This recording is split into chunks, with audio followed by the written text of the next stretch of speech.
നേർവീതി പ്രഭാഷണ പരമ്പരയിലേക്ക് ഏവർക്കും സ്വാഗതം.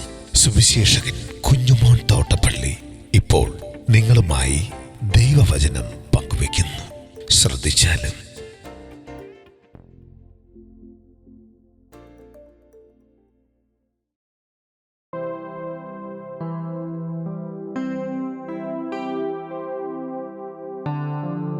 സ്വന്തം നാമത്തിൽ വരാൻ പോകുന്നവൻ. ദൈവനാമത്തിന് മഹത്വമുണ്ടാകട്ടെ. യോഹന്നാൻ സുവിശേഷം 5-ാം അധ്യായത്തിൻ്റെ 43-ാം വാക്യം ഞാൻ വായിക്കുന്നത് ശ്രദ്ധിച്ചാൽ, ഞാൻ എൻ്റെ പിതാവിൻ്റെ നാമത്തിൽ വന്നിരിക്കുന്നു, എന്നെ നിങ്ങൾ കൈക്കൊള്ളുന്നില്ല. മറ്റൊരുത്തൻ സ്വന്തം നാമത്തിൽ വന്നാൽ അവനെ നിങ്ങൾ കൈക്കൊള്ളും.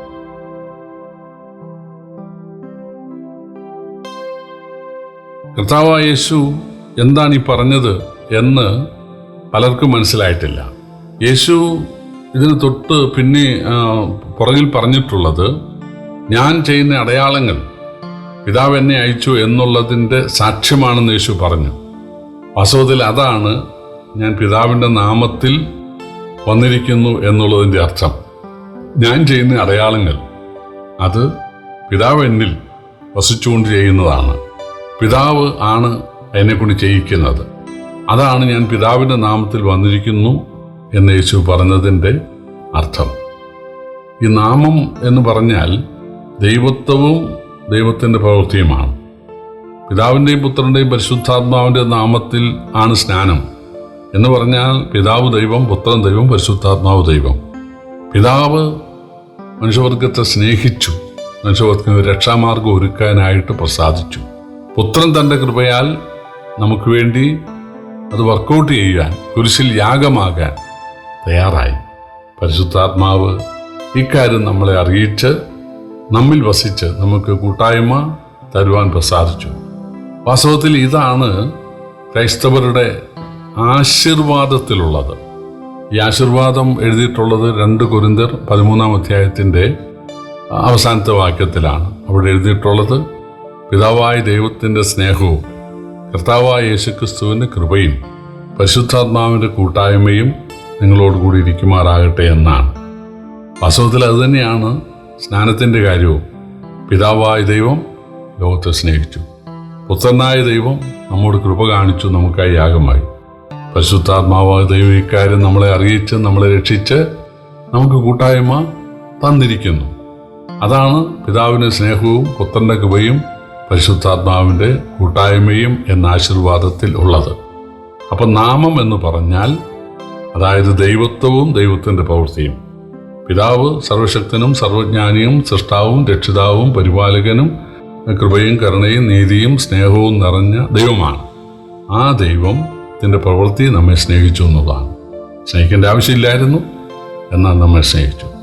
പുത്രൻ്റെ നാമം എന്ന് പറഞ്ഞാൽ പുത്രൻ്റെ ദൈവത്വം, പിതാവിന് തുല്യം, സർവശക്തി, സർവജ്ഞാനം, സൃഷ്ടികർമ്മം, രക്ഷാകർമ്മം, ന്യായവിധി, പിന്നെ സ്നേഹം, കരുണ, സത്യം, നീതി. ആ പുത്രൻ തമ്പുരാൻ എന്തു ചെയ്തു? നമ്മോട് കൃപ കാണിച്ച് നമുക്ക് വേണ്ടി അവിടെ അനുഭവിക്കാൻ തയ്യാറായി. അതാണ് പുത്രൻ്റെ നാമം. പരിശുദ്ധാത്മാവിൻ്റെ നാമം എന്ന് പറയുന്നത്, പരിശുദ്ധാത്മാവ് പിതാവിനും പുത്രനും തുല്യമായിട്ട് സൃഷ്ടാവും രക്ഷിതാവും പരിപാലകനും ന്യായാധിപനുമാണ്. കൃപയും നീതിയും സ്നേഹവും സത്യവും നിറഞ്ഞവനാണ്. ആ പരിശുദ്ധാത്മാവ് എന്തു ചെയ്തു? ഈ രക്ഷാമാർഗം നമ്മെ അറിയിച്ച് നമ്മെ ബോധ്യപ്പെടുത്തി നമ്മിൽ വന്ന് നമുക്ക് കൂട്ടായ്മ തന്ന് നമ്മെ നയിക്കുന്നു. അപ്പോൾ ഇതാണ് പിതാവിൻ്റെയും പുത്രൻ്റെയും പരിശുദ്ധാത്മാവിൻ്റെയും നാമം. അപ്പോൾ നാമം എന്ന് പറഞ്ഞാൽ ദൈവത്വവും പ്രവൃത്തിയും. അപ്പോൾ ഇവിടെ യേശു പറയുകയാണ്, ഞാൻ പിതാവിൻ്റെ നാമത്തിൽ വന്നു. അതായത് പിതാവ് എന്നെ ഭൂമിയിൽ അയച്ച് അത്ഭുതങ്ങളും അടയാളങ്ങളും ഒക്കെ ചെയ്യുവാൻ എന്നോട് കൂടി ഇരിക്കുന്ന എന്നെ സഹായിക്കുന്നു. അതാണ് ഞാൻ പിതാവിൻ്റെ നാമത്തിൽ വന്നു എന്നുള്ളതിൻ്റെ അർത്ഥം. എന്നാൽ യേശു പറയുകയാണ്, ഒരുത്തൻ സ്വന്തം നാമത്തിൽ വരും എന്ന് പറഞ്ഞാൽ ഒരാൾ പിതാവിൻ്റെ ശക്തിയാലല്ല ഇവിടെ അത്ഭുതം അടയാളം ചെയ്യാൻ പോകുന്നത്. അവന് പിശാചായതുകൊണ്ട്, അല്ലെങ്കിൽ അന്തിക്രിസ്തു ആയതുകൊണ്ട്, എതിർക്രിസ്തു ആയതുകൊണ്ട് അവൻ സ്വന്തം ശക്തിയാലാണ്, പിതാവിൻ്റെതല്ല, വ്യാജമായിട്ടാണ് അവൻ അത്ഭുതം ചെയ്യുന്നത്. അതായത് തെസ്സലോനിക്കർക്ക് എഴുതിയ 2-ാം ലേഖനത്തിൽ എതിർ ക്രിസ്തുവിൻ്റെ വരവിനെക്കുറിച്ച് എഴുതിയിട്ടുണ്ട്. അവിടെ എഴുതിയിട്ടുള്ളത് വ്യാജമായ അടയാളങ്ങളോടുകൂടെ യേശുക്രിസ്തു വരുമെന്നാണ്.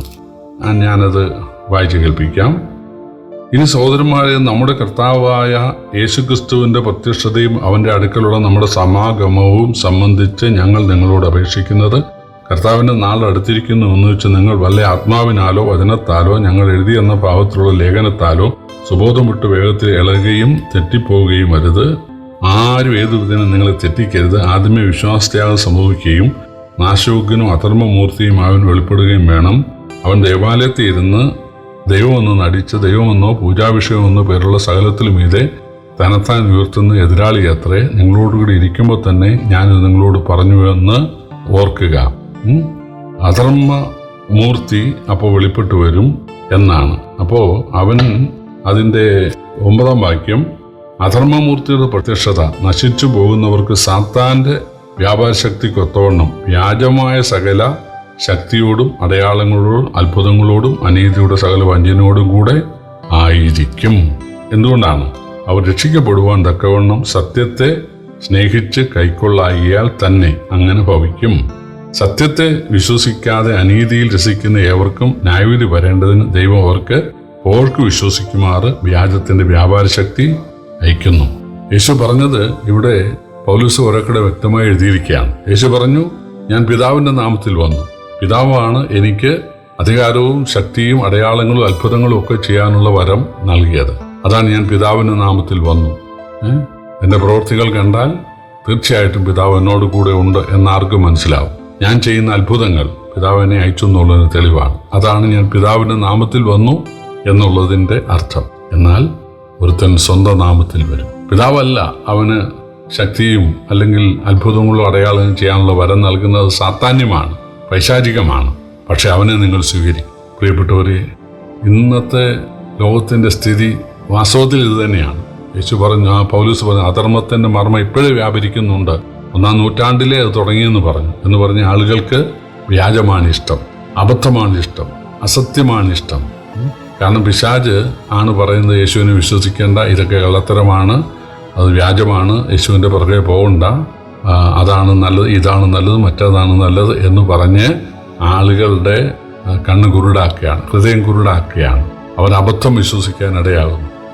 ജീവനില്ലാത്തതിനെ അല്ലെങ്കിൽ പക്ഷികളെ, ഇഴജാതികളെ, നാൽക്കാലികളെ ഒക്കെ ദൈവമാണെന്ന് പിശാച് വിശ്വസിപ്പിക്കുകയാണ്.